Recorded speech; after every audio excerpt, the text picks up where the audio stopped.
trabalho de parto normal. O trabalho de parto começa no exato momento em que a bolsa amniótica, que contém a criança e o líquido amniótico, se rompe. Até então, antes do rompimento da bolsa, a criança se encontrava em um meio líquido. E no final, perto dos 9 meses, quase pastoso, com pouco líquido. Mas, sob a ação da pressão subatmosférica própria do tórax e do abdômen, quando a bolsa é rompida e o líquido extravasa, imediatamente a pressão atmosférica invade o útero. Na mesma hora, existe uma sinalização para o cérebro do que aconteceu.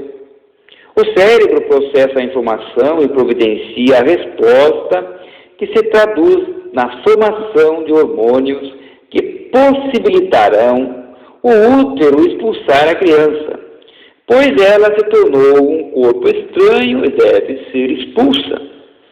Entre outros hormônios que são modificados imediatamente, encontra-se a ocitocina, que é jogada na corrente sanguínea em alta dosagem e que tem um efeito assombroso na musculatura uterina, fazendo com que essa musculatura expulse a criança.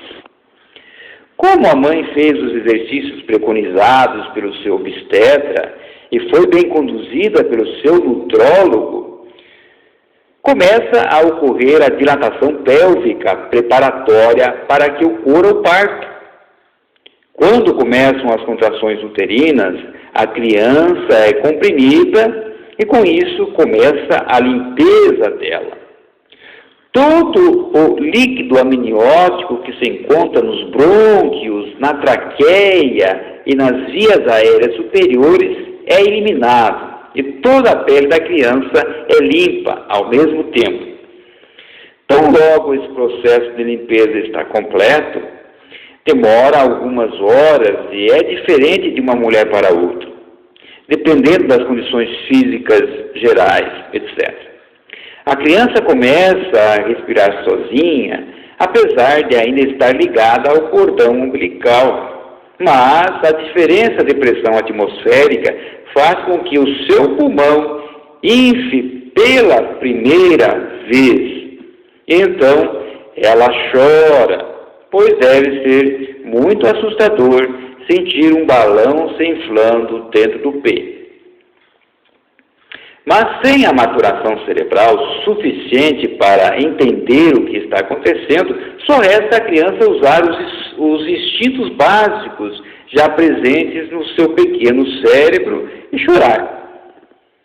Após o parto e o corte do cordão umbilical, a criança deve ser colocada no peito da mãe para que se estabeleça imediatamente a chamada somestesia adequada para a respiração nasal, a deglutição e o vedamento labial, que proporcionarão a manutenção da pressão subatmosférica da orofaringe e permitirão que a criança faça a sucção no seio materno, a fim de conseguir se alimentar. Pois ela só conseguirá se alimentar, isto é, mamar no seio da mãe, se houver um perfeito vedamento labial no seio materno. Para que haja condições de manter a pressão subatmosférica na orofaringe, pois sem ela a criança não consegue sugar o leite. Para sugar o leite, além do vedamento labial perfeito, a criança deve estar respirando pelo nariz.